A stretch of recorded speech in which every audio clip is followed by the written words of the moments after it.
Welcome back to my knowledge channel जिसका नाम है कंप्यूटर नॉलेज विद मी। तो आज की वीडियो में मैं आपको पढ़ाऊंगा व्यू टैब। तो जैसे कि हमने लास्ट वीडियो में पढ़ी थी review tab in MS Excel, तो आज की वीडियो में हम पढ़ेंगे view tab in MS Excel. तो आज की क्लास के साथ हमारा एमएस एक्सेल में जितने भी सारे टैब्स और कमांड्स है वो आज की क्लास में हमारे कंप्लीट एंड हो जाएंगे। तो व्यू टैब अब स्टार्ट करते हैं। व्यू टैब में सबसे पहले देखिए नॉर्मल, पेज ब्रेक प्रीव्यू और पेज लेआउट, ये तीन मोड यहाँ पर भी है और यहाँ से भी है। ठीक है, देखो ये तीन यहाँ पर भी है और यहाँ पर भी, यहाँ से आप यूज़ कर सकते हो। अब इन तीनों का मकसद क्या देखें। नॉर्मल जिसमें हम काम करते हैं, पेज ब्रेक प्रीव्यू, ये देखो ये अलग अलग ब्रेक कर देगा, सही है, पेजेस को ये अलग अलग हिस्सों में डिवाइड कर देगा। ठीक है, और पेज ब्रेक प्रीव्यू ये वाला, ये ग्रे पूरे आपको शीट को ना आपको ग्रे कलर में करके दे, फिर आपने जितने हिस्सों में आपका वर्क होगा उतना हिस्सा आपका शो करके देगा। हम काम किस में करते हैं, नॉर्मल में, और वही तीन चीज़ें यहाँ पर भी, नॉर्मल, पेज ब्रेक प्रीव्यू और पेज लेआउट। ठीक है, तो यहाँ से आप इस्तेमाल करो या यहाँ से इस्तेमाल करो, ये आप पे डिपेंड है। इसके बाद देखिए कस्टम व्यू। कस्टम व्यू ये है कि हमने एक डेटा वगैरह बनाया, जैसे मैंने यहाँ पर एक रेहान नाम मैंने लिखे हुए, ठीक है। अब इस रेहान नाम का मैंने एक बहुत सारा ऐसे ये लिख लिया, ठीक है। अब ये एक डेटा है, ठीक है। अब मेरे को यहाँ से मैं कुछ कम कर देता हूँ। अब सबसे पहले काम मैंने इसको ऐसे सेलेक्ट किया, कस्टम व्यू में जाके मैंने इसको ऐड कर दिया। ऐड करने के बाद आपने कोई नाम दे दें, मैंने यहाँ पर समीर के मैंने नाम से मैंने इसको सेव कर दिया। अब देखें, अब मैं बाहर क्लिक करता हूँ, ठीक है। अब मैं कस्टम व्यू में जाके समीर नाम पे जो मैंने समीर नाम से सेव की थी उसको मैं करता हूँ शो। देखो वही हिस्से को मुझे सेलेक्ट करके ये दे देगा। दोबारा देखें, बाहर कर्सर रखा, यहाँ जाके मैं शो, आपको वही हिस्सा सेलेक्ट करके आपको दे देगा। इसके बाद ग्रिड लाइंस, ग्रिड लाइन पीछे के देखो सारे सेल आपको हाइड कर देंगे, ठीक है। देखो सेल आप यहाँ से हाइड एंड शो कर सकते हो। इसके बाद हेडिंग्स, मतलब ऊपर के जितने भी हेडिंग्स हमारे ये हट जाएंगे। फार्मूला बार, आपका फार्मूला बार हाइड करके आपको यहाँ से आप दे देगा, ठीक है। रूलर तो हमारे पास यहाँ पर है ही नहीं, इसलिए रूलर शो नहीं होगा। जूम, आपने कितने परसेंट जूम करनी है, 200%, ओके कर दो, 200% जूम हो जाएगा, सही है। 100%, 75%, 50%, जितने परसेंट आपको जूम करनी है आप जूम कर सकते हो। इसके बाद ये 100% जूम, आप यहाँ से 100% जूम भी कर सकते हो। इसके बाद ये है जूम टू सेलेक्ट। अब जितने काम को आप सेलेक्ट करोगे तो उसी काम में जाके जूम कर देगा। अब मैं चाहता हूँ इतने हिस्से को मैंने सेलेक्ट किया, इसी पे जाके जूम हो जाए।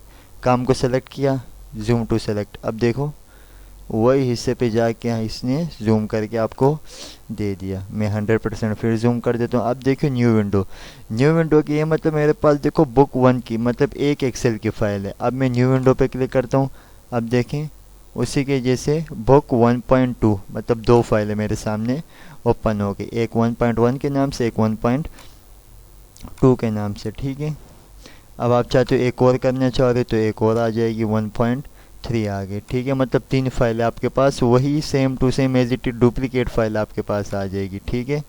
जो काम उसके अंदर वो हो यहाँ पर भी हुआ होगा, ठीक है। अब मेरे को इसको अरेंज करनी है, देखो 1.1, ये 1.2 और ये 1.3, तीन फाइलें यहाँ पर आपके पास ऑन हो गई। अब मेरे को इसको अरेंज करना है। अब देखो अरेंज करने की भी अलग अलग पार्टीशन है। देखो हॉरिजेंटल पे क्लिक करके ओके कर, तो देखो ये से हॉरिजेंटल वाइज आ जाएंगे, क्लियर। अगर आपको अभी करने हैं वर्टिकल वाइज, तो देखें वर्टिकल वाइज ऐसे वर्टिकल वाइज आपके पास आ जाएंगे। अगर आपने करने हैं इस पे आपने क्लिक करके ओके, अब देखो ये ऐसे स्टेप बाय स्टेप इसके ऊपर आता जाएगा। देखो पहली फाइल ये रही, दूसरी फाइल ये रही, तीसरी फाइल ये रही, मतलब एक ही सीक्वेंस से आपके पास यहाँ पर आ जाएंगे, ठीक है। अब मैं ज़रा इसको दोबारा से ही, अब देखिए ये है फ्रीज का ऑप्शन, ये तो अरेंज का हो गया। अब देखिए फ्रीज का ऑप्शन क्या था हमारे पास, फ्रीज का देखो अब मैंने ये काम कि इसको मैं सबसे पहले ऊपर ले जाता हूँ, फिर मैं आपको फ्रीज का ये काम बताते जाऊँ। फ्रीज का मतलब ये हमारे हेडिंग्स को अगर आपने फ्रीज करने हैं, अब देखिए फॉर एग्जांपल मैंने यहाँ पर कर्सर रखा, ठीक है, इस वाले नाम पे मैंने कर्सर रखा, यहाँ से मैं फ्रीज। अब देखो फ्रीज रो वाइज भी कर सकते हो, कॉलम वाइज, और दोनों एक साथ अगर करनी तो इस पर क्लिक करोगे। फ्रीज पेन पे मैंने क्लिक किया। अब देखो गौर से देखो, यहाँ पर भी एक लाइन ऐसे ड्रॉ हो गई और यहाँ पर भी एक लाइन ऐसे ड्रॉ हो गई। अब इसका ये मतलब है कि इस लाइन के ऊपर जितना भी काम होगा वो जगह फ्रीज होगी। अब देखो मैं यहाँ से इसको स्क्रॉल कर रहा हूँ तो देखो ये उसके लाइन के ऊपर जो काम था हो गया, उधर ही फ्रीज हो गया, जम गया, वो वहीं से हिल नहीं रहा। और इसे यहाँ से जितना काम इस साइड होगा तो ये भी फ्रीज हो गया। देखें ये रो वाइज और कॉलम वाइज दोनों फ्रीज हो गया। अब आप अनफ्रीज कर दो तो अनफ्रीज हो जाएगा। अब आप एक साथ सारा काम होगा। अगर आपकी मर्जी आपने रो वाइज करनी है तो देखो आप जस्ट रो वाइज भी कर सकते हो, ठीक है। अगर जस्ट कॉलम वाइज करनी है तो देखो जस्ट कॉलम वाइज भी आप कर सकते हो। अनफ्रीज कर दो आप इसे।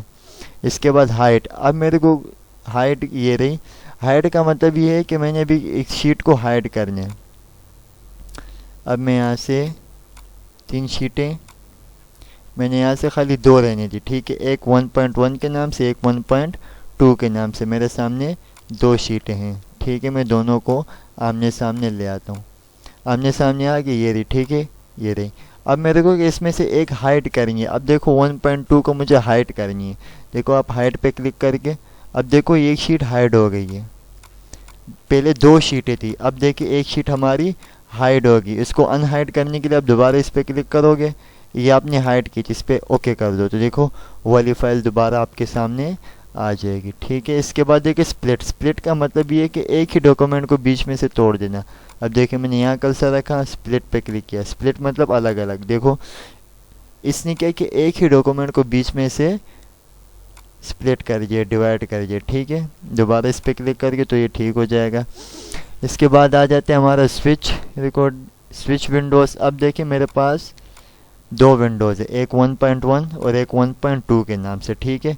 अब आपने एक और विंडो ले ली, देखो तो यहाँ पर एक विंडो और ऐड हो गई होगी, देखो 1.11। अब आपको जो विंडो आपके सामने चाहिए तो आप इस पर क्लिक करोगे तो वही विंडो आपके सामने आ जाएगी। 1.1 यहाँ पर मैं 1.3 आपके पास आ जाएगी। 1.2 आपके सामने ये डॉक्यूमेंट आपके सामने आ जाएगी।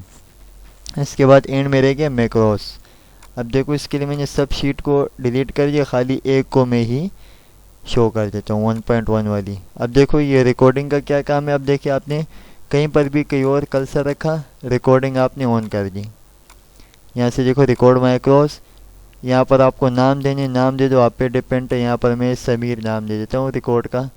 मैक्रोस का मैंने एक नाम दे दिया समीर। और यहाँ पर मैं शॉर्टकट की देता हूँ कंट्रोल, आप अपनी मर्ज़ी से कोई भी शॉर्टकट की बना दो। कंट्रोल ओ मैंने दे दी, ओके कर दिया, ठीक है।